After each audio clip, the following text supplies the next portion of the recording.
Assalamualaikum warahmatullahi wabarakatuh. Kami kelompok 4 dari kelas akuntansi syariah 4F ingin memaparkan mengenai perhitungan konsolidasi dengan akuisisi penuh pada nilai tercatat ekuitas.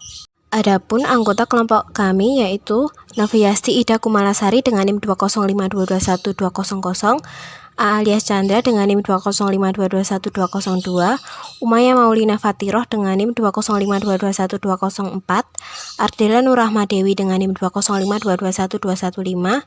Yang terakhir ada Vina Paramita Dewi dengan NIM 205221221. Soal yang pertama adalah PT Afaf melakukan akuisisi atas seluruh saham yang dimiliki oleh PT Farva senilai 300 juta pada tanggal 1 Januari 2020. Pada saat itu, nilai buku ekuitas PT Farva sama dengan nilai wajarnya, yakni senilai 300 juta rupiah. Adapun PT Afaf menggunakan metode ekuitas untuk mencatat investasinya. Berikut ini adalah tabel neraca saldo PT Afaf dan PT Farva per 31 Desember 2020. Lihat jurnal pada buku PT Afaf untuk akuisisi PT Farva pada tanggal 1 Januari 2020 dan jurnal terkait investasi pada PT Farva selama tahun 2020. Yang pertama, akun investasi pada PT Farva didebit sebesar 300 juta dan kas dikredit sebesar 300 juta untuk mencatat akuisisi PT Farva tanggal 1 Januari 2020. Jurnal terkait investasi pada PT Farva selama Januari 2020. Akun yang pertama, investasi pada PT Farva didebit 75 juta. Bagian laba atas PT Farva dikredit sebesar 75 juta untuk mencatat laba neto PT Farva tanggal 1 Januari 2020. Akun kedua, kas didebit 20 juta, investasi pada PT Farva dikredit 20 juta untuk mencatat penerimaan dividen dari PT Farva selama tahun 2020. Sebelum menyiapkan kertas kerja konsolidasian, terlebih dahulu membuat perhitungan jurnal eliminasi untuk tahun 2020. Berikut ini adalah tabel perhitungan jurnal eliminasi untuk tahun 2020. Dari tabel tersebut, dapat diketahui bahwa saldo per 1 Januari 2020 PT Afaf senilai 300 juta tersebut didapatkan dari nilai akuisisi atas saham yang dilakukan oleh PT Afaf pada PT Farva. Untuk saham biasa dan saldo laba didapatkan dari neraca saldo PT Farva. Untuk laba neto senilai 75 juta tersebut didapatkan dari bagian laba PT Farva yang tertera pada neraca saldo. Sedangkan untuk dividen didapatkan dari dividen PT Farva senilai 20 juta pada neraca saldo. Untuk saldo akhir bisa didapatkan dengan menyesuaikan perhitungan di atasnya. Selanjutnya adalah jurnal eliminasi untuk mengeliminasi investasi dan ekuitas pada entitas anak untuk tahun 2020. Adapun jurnalnya adalah saham biasa PT Farva didebit 200 juta, saldo laba didebit 100 juta, bagian laba atas PT Farva didebit 75 juta, dividen diumumkan dikredit 20 juta, investasi pada PT Farva dikredit 355 juta.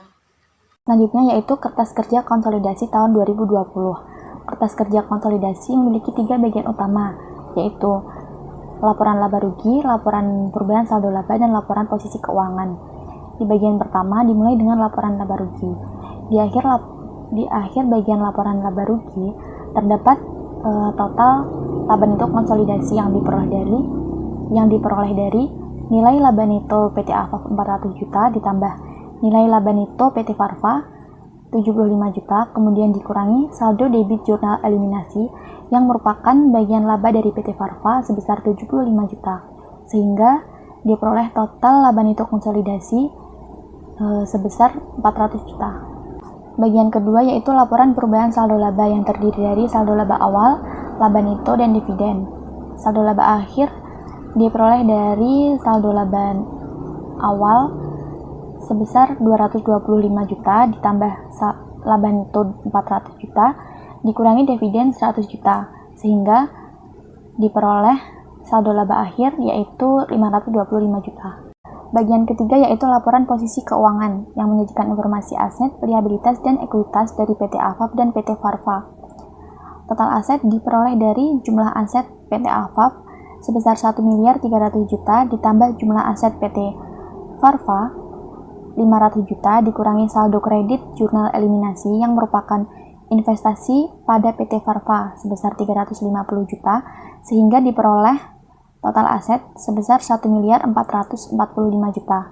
Kemudian total liabilitas dan ekuitas diperoleh dari jumlah utang usaha sebesar 135 juta ditambah utang obligasi sebesar 285 juta ditambah saham biasa 500 juta ditambah saldo laba 525 juta sehingga diperoleh total liabilitas dan ekuitas sebesar 1.445 juta.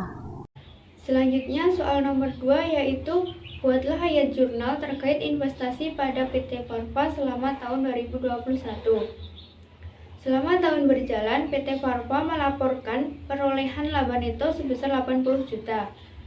Atas laba neto yang dilaporkan ini, PT AFOP sebagai pemilik dapat mengakui perolehan pendapatan sebesar porsi kepemilikan atas PT Farva berdasarkan metode ekuitas dengan ayat jurnal, yaitu investasi pada PT Farva didebit sebesar 80 juta rupiah dan bagian laba atas PT Farva dikredit sebesar 80 juta rupiah.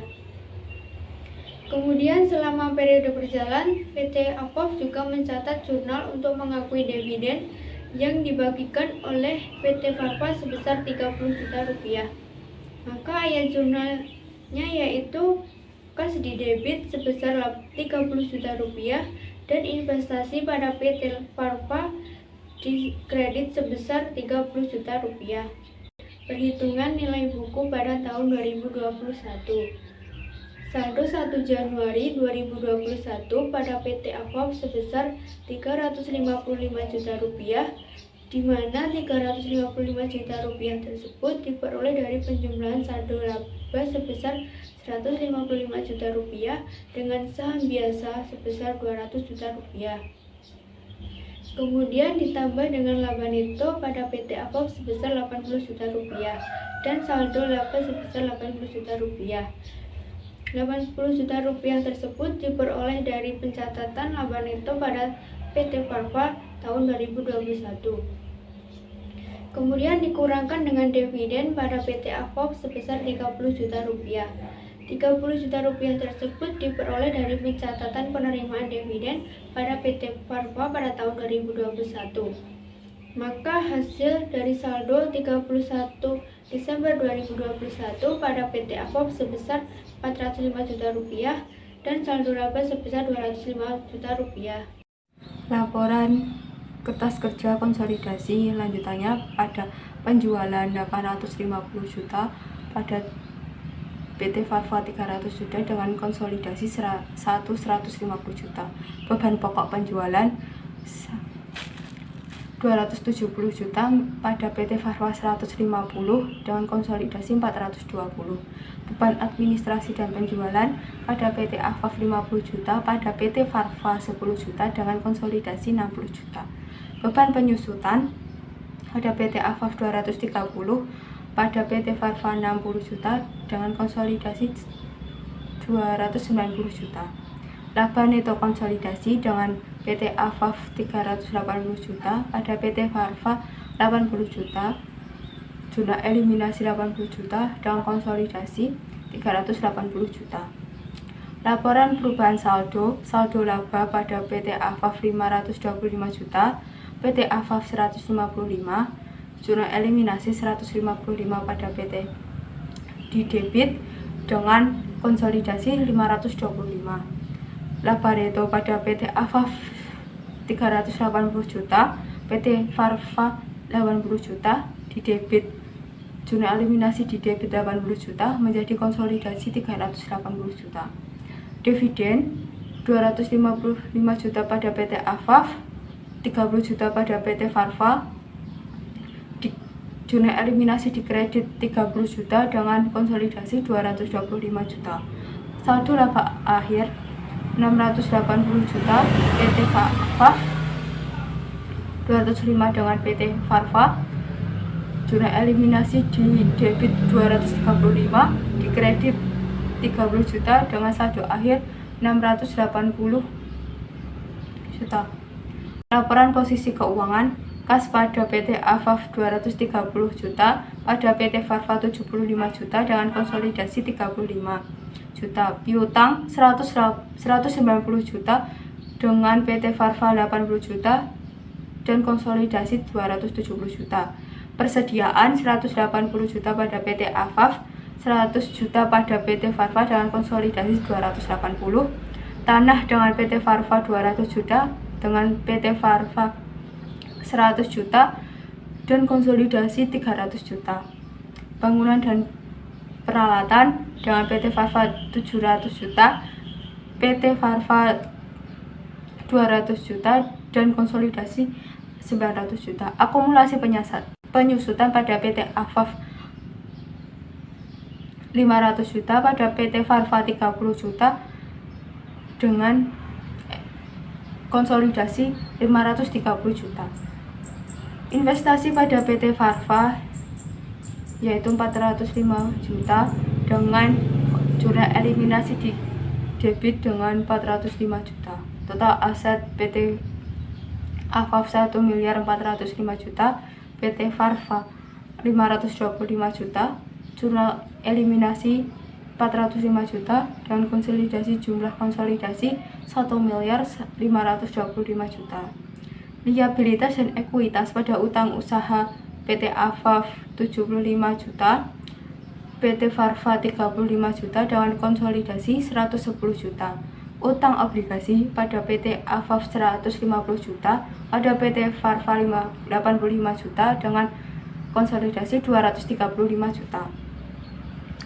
Saham biasa dan pada PT AFAF 500 juta, pada PT Farva 200 juta, pada konsolidasi menjadi 500 juta.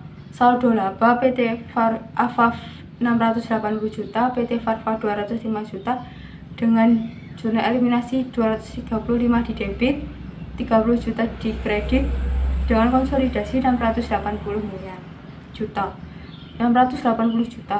Total liabilitas dan ekuitas PT AFAF 1.405 juta, PT AFAF 525 juta, jurnal eliminasi di debit 435 juta, jurnal eliminasi di kredit 30 juta, dan total konsolidasi 152.225 juta. Terima kasih sudah menonton video kami.